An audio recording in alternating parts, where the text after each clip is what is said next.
کہ جو اولیاء کرام کے مزارات پر چادر چڑھائی جاتی ہے تو ایک چادر مزار پر ہو تو کیا دوسری چادر مزار پر چڑھانی چاہیے؟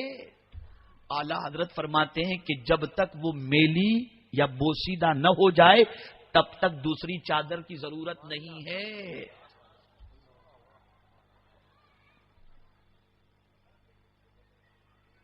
نہیں ہے ان کے نام پہ کھلا. الحمدللہ سرکار صلی اللہ علیہ وسلم کی نالے پاک کے صدقہ و طفیل جب اللہ توفیق دیتا ہے اور حضرت مخدوم مہائمی علیہ رحمت و رضوان کی بارگاہ میں حاضری کی سعادت نصیب ہوتی ہے، میں اندر جانے سے پہلے باہر پہلے 10 5 جو بھی میری حیثیت ہے فقیروں کے کھانے کے پیسے دیتا ہوں، پھر میں اندر حاضر ہوتا ہوں. آپ پھول چڑھاؤ کوئی مذائقے کی بات نہیں، عطر ڈالو کوئی مذائقے کی بات نہیں، آپ قرآن مقدس پڑھو کوئی مذائقہ. آپ کو بتاؤں مزارات پر حاضری کے آداب کیا ہیں؟ ذرا یہ بھی سنو، یہ بھی سنو طریقہ کیا ہے.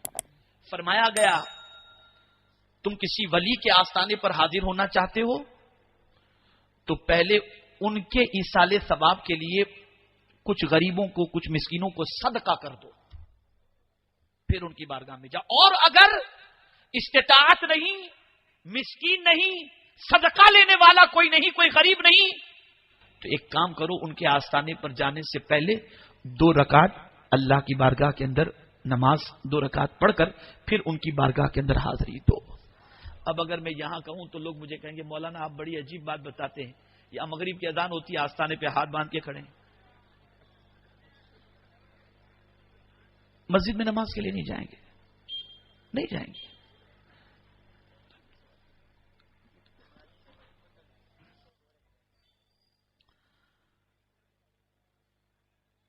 تو آپ ذرا سوچو، جو اللہ کے ولی کو پسند تھا تم اسے چھوڑ کر کے ان کی بارگاہ میں کھڑے ہو. جب ان کی سوانے بیان کرتے ہو تو کہتے ہو کہ 40 سال تک عشاء کے وضو سے فجر کی نماز انہوں نے نہیں چھوڑی اور نماز ادا کی، اور مغرب کی نماز کا وقت آیا تو اسی وقت کی نماز کا وضو نہ کرتے ہو، نہ اس وقت کی نماز پڑھتے ہو. اور یہی وہ چیزیں ہیں جسے بدعقیدہ دکھا کر عقیدہ خراب کرتے ہیں. میں کہتا ہوں اگر آستانے پہ حاضری کے آداب جانتے ہیں تو میرے خواجہ سے سیکھو. میرے خواجہ نے 40 دن کا چلہ داتا صاحب کی بارگاہ میں کر کے پھر آئے تھے اور بتا دیا وقت نماز پڑھو اور آستانوں پہ حاضری بھی دو، اس لیے کہ نماز کے وقت نماز پڑھو گے، ان کے وسیلے سے دعا کرو گے، اللہ تمہاری دعاؤں کو قبول کرے گا اور ان کے فیض سے تمہیں مالا مال فرما دے گا. تو غوث پاک نے فرمایا بدعات نہیں. اللہ کے ولی زمین پر ہوتے ہیں تب بھی دیتے ہیں، اور زمین کے اندر ہوتے ہیں تب بھی دیتے ہیں، اور میدان محشر میں بھی دیں گے. ان کو دینے والا ہی بنایا گیا. لینے جاؤ ان کی بارگاہ کے اندر، لیکن یاد رکھو نماز کا وقت ہو ادا کر لو، پھر ان کی چوکھٹ پر پڑے رہو، تلاوت کرو، درود شریف پڑھو، ان کے آستانے سے بھیک مانگو، ان کے توسل سے دعا کرو، سب جائز، لیکن نماز چھوڑنا نہیں چاہیے. تو غوث پاک نے فرمایا بدعات بیٹا اس سے پرہیز کرو. اور تیسری بات جو غوث پاک نے فرمائی نا اسے غور سے سن لو. تیسری وصیت سیدنا غوث پاک رضی اللہ تعالیٰ عنہ فرماتے ہیں بیٹے اللہ اور اس کے رسول کی اطاعت میں جلدی کرو. اللہ اور اس کے رسول کی فرما برداری میں جلدی کرو. یہاں سارے گناہ میں جلدی ہے اور اطاعت میں سستی ہے. جمعہ میں بھی جب خطبہ چلے گا شروع ہوگا تب انٹر ہوں گے، اور سیریل دیکھنا ہو تو پہلے سے بیٹھ جائیں گے، میچ دیکھنا ہو تو پہلے سے بیٹھ جائیں گے، اور کہتے ہم غوث پاک کے دیوانے ہیں. اور میرے غوث یہ فرماتے اللہ اور اس کے رسول کی اطاعت میں جلدی کرو. صحابہ کتنی جلدی کرتے تھے؟ کتنی جلدی کرتے تھے معلوم ہے آپ کو؟ اللہ اور اس کے رسول کی اطاعت میں اتنی جلدی کرتے تھے کہ سرکار صلی اللہ علیہ وسلم نے ایک مرتبہ ارشاد فرمایا. صحابہ کا جمع غفیر تھا، بیٹھے تھے صحابہ، سرکار نے فرمایا جنت میں جانے کی جلدی کرو. جس کی چوڑائی سارے آسمان و زمین جتنی ہے اس کے برابر ہے. تو ایک صحابی سنتے ہیں، ان کے ہاتھ میں کھجور تھی، جنگ چل رہی تھی. انہوں نے عرض کیا حضور اگر میری جان راہ خدا میں قربان کر دوں تو مجھے جنت ملے گی؟ کہا ہاں. کھجور ہاتھ میں تھی، چھوڑ دی انہوں نے. کہا میں اتنا لیٹ بھی کیوں کروں؟ اس لیے کہ حضور نے فرمایا جلدی کرو، جلدی کرو. حضور نے فرمایا یہاں نماز پڑھنا بس مولانا دعا کرو 3 تک تو پہنچ گیا ہوں، 5 تک پہنچ جاؤں. یہ حال. قرآن شریف سیکھو بس مولانا دعا کریں، اب بڑھاپے میں کیا سیکھیں گے؟ انگلش سیکھ لیے، موبائل چلانا سیکھ لیے، انٹرنیٹ سیکھ لیے، نہیں سیکھے تو قرآن نہیں سیکھے. نہیں سیکھے قرآن. جس میں جلدی کرنا چاہیے اس کے لیے ٹائم نہیں. اس کے لیے غوث پاک فرماتے ہیں اللہ اور اس کے رسول کی اطاعت میں جلدی کرو، اس میں ڈیلے نہیں ہونا چاہیے، جلدی. بلکہ حضور فرماتے ہیں صلی اللہ علیہ وسلم بادروا بالاعمال الصالحہ، نیکی کرنے میں جلدی کرو. سرکار فرماتے ہیں ایک زمانہ آئے گا، توجہ چاہوں گا، ایک زمانہ آئے گا فتنے گریں گے، بندہ صبح کو مومن ہوگا شام کو کافر بن جائے گا. اس سے پہلے نیکی کرنے میں جلدی کرو. واٹس ایپ نہیں تھا، ٹویٹر نہیں تھا، فیس بک نہیں تھا، میسج کا نہیں تھا. ٹائم تھا، جب سے یہ آیا ٹائم ختم. ابھی پتا نہیں اور کیا آئے گا، تو اتنا بھی وقت نہیں ملے گا. کر لو نیکی جلدی سے، جلدی کرو. نیکی میں جلدی کرو یا گناہ میں جلدی کر رہے ہیں. تو حضور صلی اللہ علیہ وسلم نے فرمایا اللہ اور اس کے رسول کی اطاعت میں جلدی کرو. اور چوتھی بات، غوث پاک رضی اللہ تعالیٰ عنہ نے چوتھی وصیت اپنے بیٹے کو فرمائی، بیٹے اللہ پر کامل بھروسہ رکھو. کس پر؟ اللہ پر کامل بھروسہ رکھو. حضرت ہود علیہ الصلاۃ والسلام جب لوگوں کو اسلام کی طرف بلاتے تو ان کی قوم نے کہا ہود بلانا بند کرو ورنہ آپ کو ہم شہر سے نکال دیں گے، نکال دیں گے آپ کو. اب حضرت ہود علیہ السلام نے جو کہا قرآن کہتا ہے. ڈرانے والے تھے نا وہ لوگ، نکالنے کی بات کر رہے تھے نا، تو انہوں نے کہا انی توکلت علی اللہ ربی وربکم ما من دابۃ الا هو آخذ بناصیتها. میں نے میرے رب پر اور تمہارے رب پر بھروسہ کیا ہے، اور کوئی جاندار ایسا نہیں جس کی چوٹی اللہ کے دستے قدرت میں نہ ہو. اگر تم یہ سمجھتے ہو کہ مجھے تم جو چاہو گے کرو گے، نہیں، تمہاری چوٹی بھی میرے رب کے دستے قدرت میں ہے، میں اس پر بھروسہ کر رہا ہوں، میں اس پر بھروسہ کر رہا ہوں. اسی لیے ایک بزرگ فرماتے ہیں اگر کسی مسلمان کو چونٹی، پرندے اور چرند ان کے جیسا بھی توکل مل جائے تو کبھی وہ پریشان نہ ہو. کسی پرندے کا کوئی گھر نہیں ہوتا، نہ چڑیا کا گھر ہے، نہ کبوتر کا، نہ کوے کا. کوئی محل نہیں ہے، نہ ان کے گھر کے اندر نہ ان کے لیے کوئی اسٹاک موجود ہے کہ چلو اتنے چاول کے ڈبے پڑے ہیں، اتنے دال کے ڈبے پڑے ہیں، اتنے گیہوں کے ڈبے پڑے ہیں. کسی کا کوئی اسٹاک نہیں ہے، لیکن ان کا توکل ایسا ہے کہ صبح ہوتے ہی بھوکے نکلتے ہیں، رات کو پیٹ بھر کر کے آ کے سو جاتے ہیں، اس لیے کہ وہ جانتے ہیں جس نے پیدا کیا ہے وہ ہمیں پالے گا بھی ضرور. پالے گا. بھروسہ اللہ پر کرو، اللہ پر بھروسہ کرو. اے رسول اعظم صلی اللہ علیہ وسلم کے دیوانوں، یہ ساری تعلیمات، یہ سارا پیغام، یہ سارے میسیجز اور قرب خدا کی دولت آپ کو اگر ملے گی تو اللہ کے ولیوں کے دامن سے وابستہ ہونے کے بعد ہی ملے گی، ان کی محبت کی بنیاد پر ملے گی. اسی لیے میرے غوث سے جو قریب ہوا وہ خدا سے قریب ہو گیا. اب یہاں ایک بات اور عرض کر دوں، میں نے ابھی مدینہ منورہ اللہ کے فضل اور اس کے حبیب صلی اللہ علیہ وسلم کی نالین پاک کے صدقے میں حاضری کا شرف حاصل ہوا.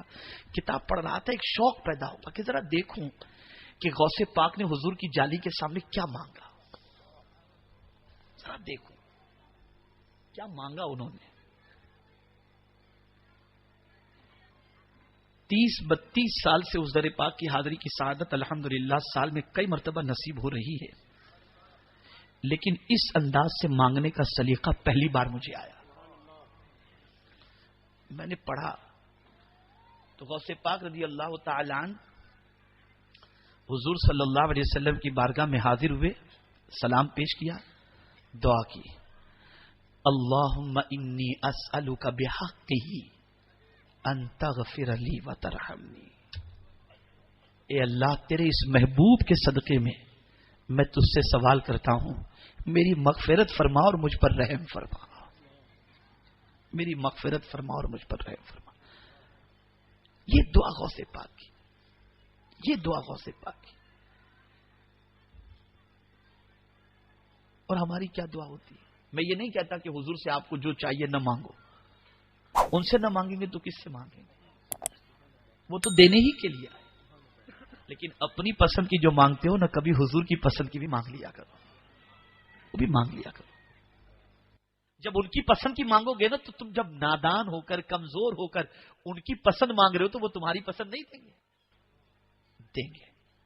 غوث پاک نے دعا کی، اللہم اسقنی شراب محبتک، اے اللہ اپنی محبت کی شراب پلا دے، اپنی محبت کی شراب، کہ تیری محبت میں ایسا ڈوب جاؤں، ایسا ڈوب جاؤں، ایسا ڈوب جاؤں کہ میرے کریم جیوں بھی تو تیرے لیے اور مروں بھی تو تیرے لیے۔